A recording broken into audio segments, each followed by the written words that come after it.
मित्रांनो, video number 355 चला तर सुरू करूया आणि बघूया आजचा काय विषय ते समजून घेऊया. आजचा विषय मित्रांनो, मोबाईल आपोआप सुरू होतो का? तुमचा मोबाईल आपोआप सुरू होतो का? बघूया काय ते प्रकरण. मोबाईल सुरू होण्याची ही कारणे असू शकतात. काय काय ते बघूया. मोबाईलमध्ये स्पेस मेमरी फुल झाल्याने सुद्धा समस्या येऊ शकते. म्हणून मोबाईलच्या गॅलरीत जाऊन त्यात असलेले अनावश्यक व्हिडिओ, फोटो आणि अनावश्यक ॲप्सना डिलीट करा. दुसरं काय बघूया, सिस्टीम सॉफ्टवेअर अपडेट न होणे सुद्धा कारण असू शकते. वेळोवेळी ते अपडेट करत राहा. मोबाईल कव्हरचा आकार आणि बनावट यांचा परिणामही असू शकतो. कव्हर चांगल्या गुणवत्तेचे लावा किंवा त्याला बदलून पहा. आता सविस्तर बघूया आपण मित्रांनो. कधी कधी मोबाईलचा स्क्रीन काम करत नाही आणि कधी कधी स्वतःच सुरू होतो. जणू काही एखादे भूत मोबाईल चालविते की काय. पण मोबाईल खरोखरच कुणी चालवित असतो किंवा समस्या दुसरीच काही आहे हे जाणून घेणे महत्त्वाचे आहे. बघूया पुढे काय. अनेक वेळा मोबाईल वापरत असताना स्क्रीनचा काही भाग काम करत नाही. जिथे टच करू तिथे तो भाग काम करत नाही. अनेक वेळा मोबाईल आपोआप चालू होतो. तुम्ही टच न करता ॲप्स आपोआप चालतील, स्क्रीनवर पर्याय आपोआप सुरू होतील. अशा समस्येला घोस्ट टच असे म्हणतात.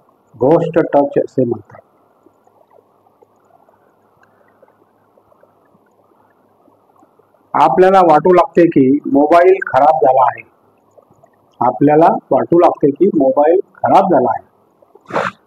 म्हणून असे होत आहे. सॉफ्टवेअरची समस्या असेल तसे होऊ शकते. पण त्याशिवायही अनेक कारणे असू शकतात ज्यांना तुम्हीच सोडवू शकता. ज्या समस्यांना तुम्हीच सोडवू शकता.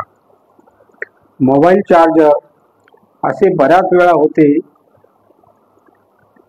जेव्हा मोबाईल चार्जिंगला लावलेला असेल, जर चार्जर कंपनीचा चांगल्या प्रकारचा तर म्हणजे साधारण चार्जर किंवा केबलचा वापर करत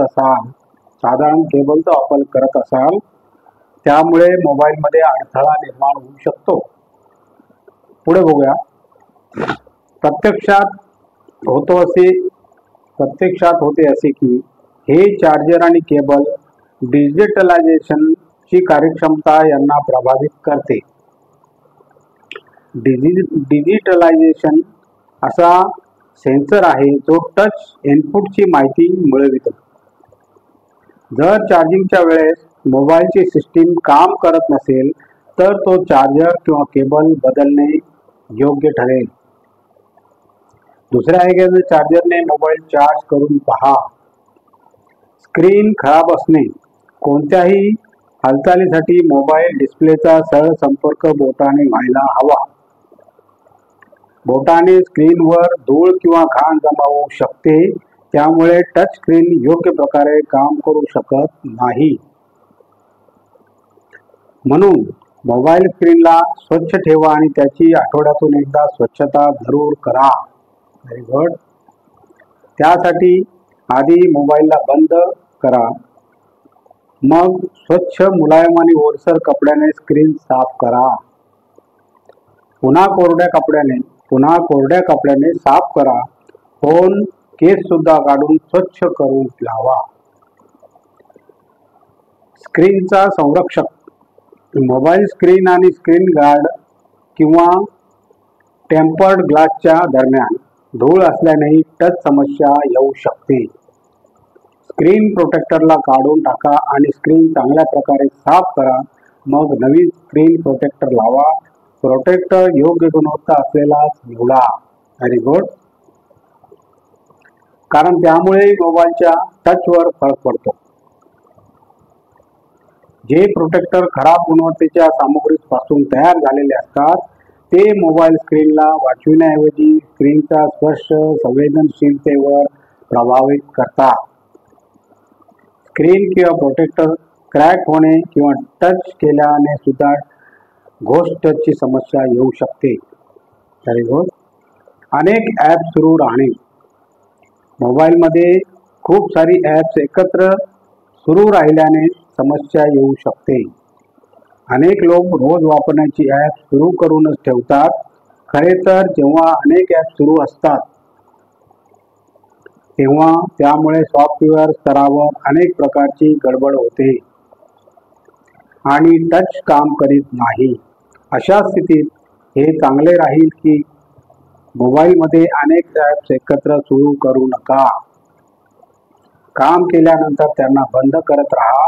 नोटिफिकेशन सुद्धा काढून टाका आणि अशा प्रकारे मोबाईल वापरल्यानंतर तुमचा मोबाईल खराब होणार नाही.